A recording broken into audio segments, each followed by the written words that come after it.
T-minus 10, 9, 8, 7, 6, 5. All three engines up and burning. 2, 1, 0, and liftoff. Coach on Fire Radio.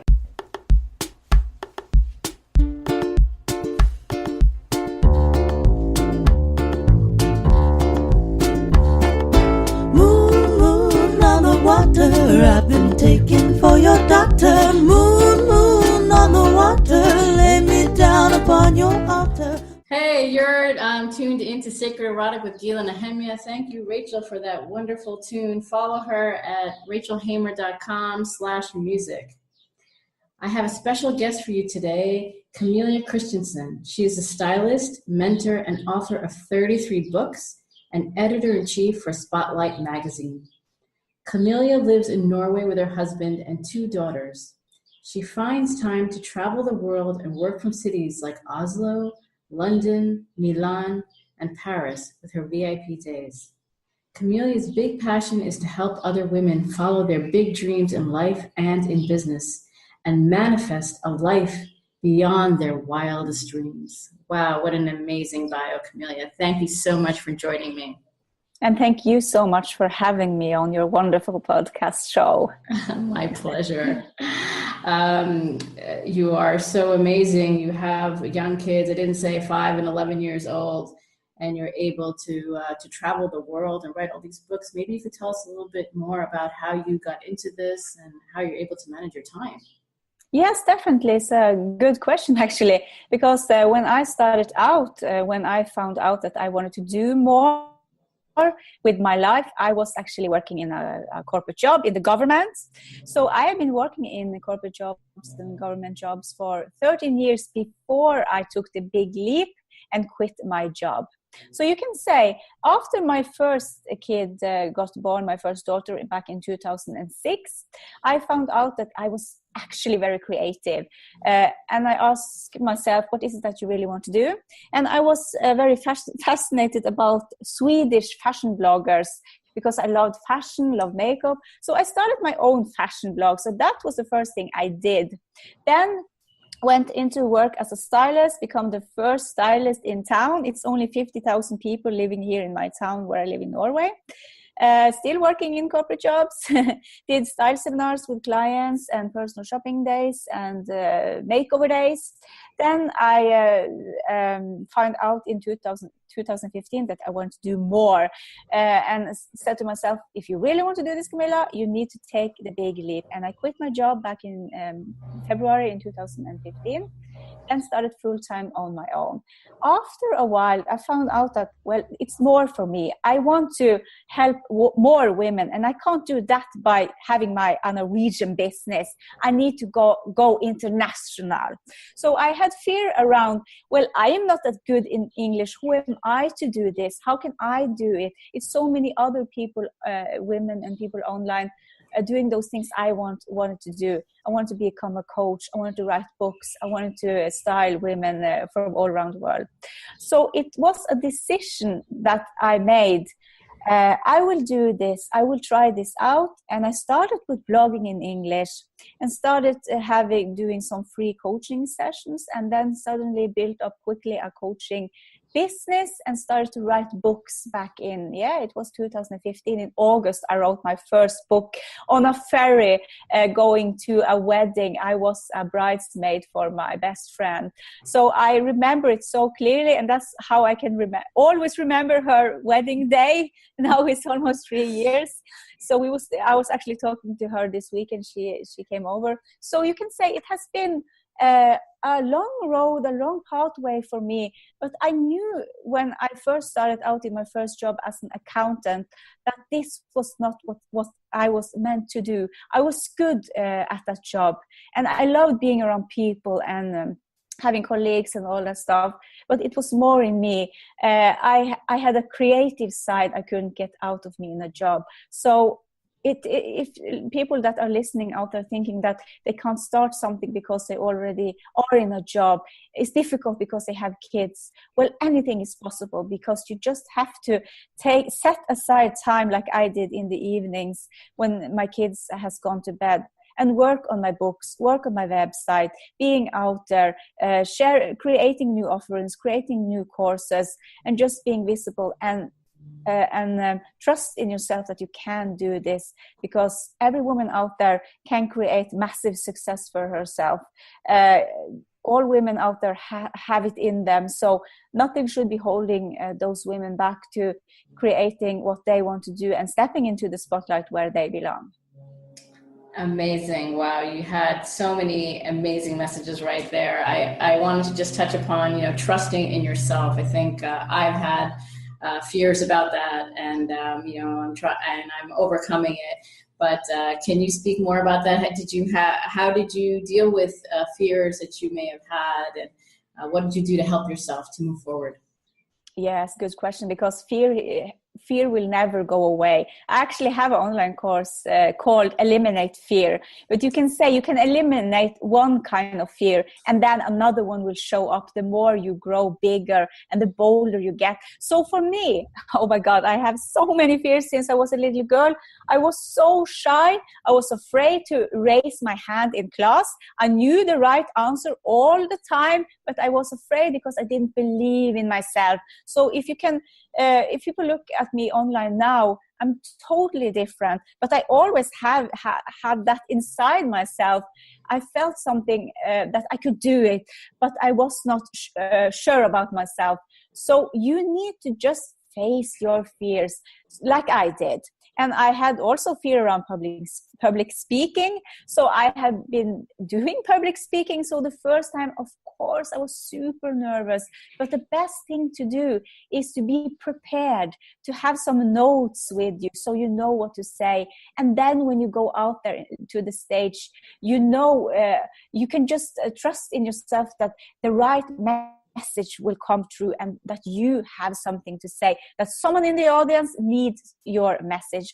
And the same thing when it comes to being visible online, me speaking in English, because Norwegian is, of course, my first language. That was hard for me at the beginning. And I felt, what will people say? Will they see that I have spelling mistakes in my blog post? Will they listen to me and and hear that I am not speaking perfect English? But I feel and I know that I'm not perfect in all those areas, but it doesn't matter, because I am not here to show perfect. I'm here to show, what can I say, that you are stepping up to become who you are, and that you can do it today, and that you are good enough today, because you can always face your fears, and there will be bigger fears, but you will grow stronger, you will grow bolder. So it's just to trust enough in yourself that you can do this, and don't wait for perfect, and just start where you are today. Fabulous. I think that's such an important message too. Many people I know, I used to as well, try to be perfect, and it's just, you're never going to be ready that way. So you just have to go out there, and it'll just get better as you move forward, as Camilla is definitely a role model for all of us moving into the space. So thank you for that. I think I caught a video of you once and talking about, like really moving with your soul or flowing with your soul. Tell me if I'm right or wrong. And I know that it definitely caught my eye, because that's the way I like to work. So if you can expand on that a little bit more for our listeners, that would be amazing. Yes, definitely. Well, I can say that I have reached more and more into myself and into my soul, and I trust more in who I am as a person. And what can I say, when it comes to the soul, I believe that we are here for a reason, and we are here because our soul needs to expand. Your soul wants to expand, my soul wants to expand, and all those women listening to this, you are listening for a reason, and it's because your soul wants you to expand. And that meaning that you can create more, you can be more, you can do more. And by listening to your soul, there are different ways you can do this. I do this through meditation.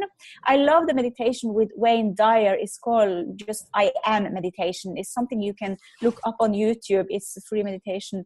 It's 20 minutes, and it's just a sound meditation.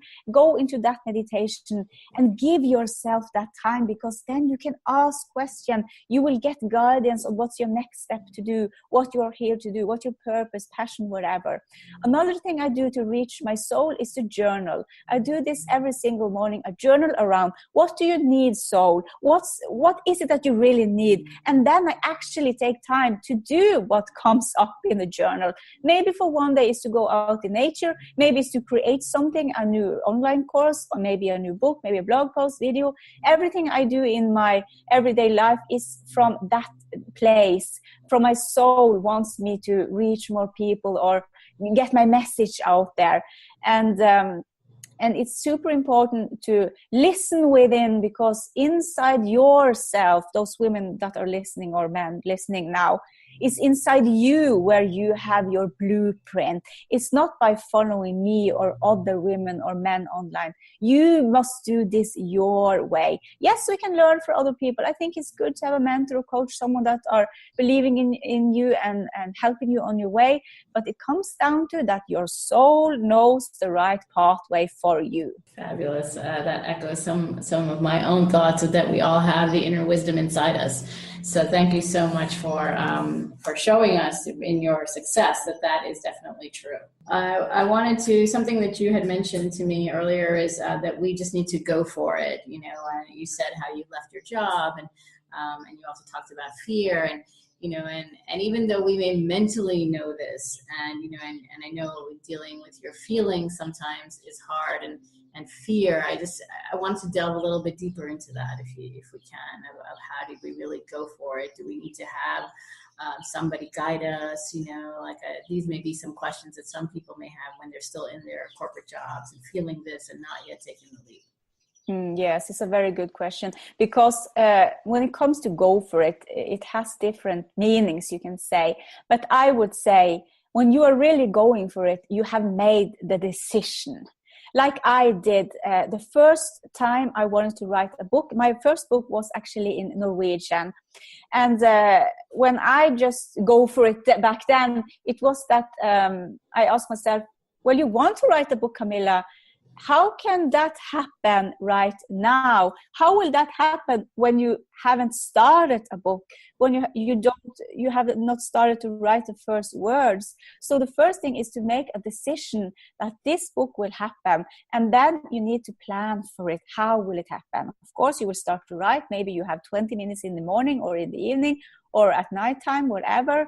So you need to make a decision that this is happening. And the same thing was for me when I wanted to quit my corporate job, because then I have been in business for, I think it was maybe 3 years or something.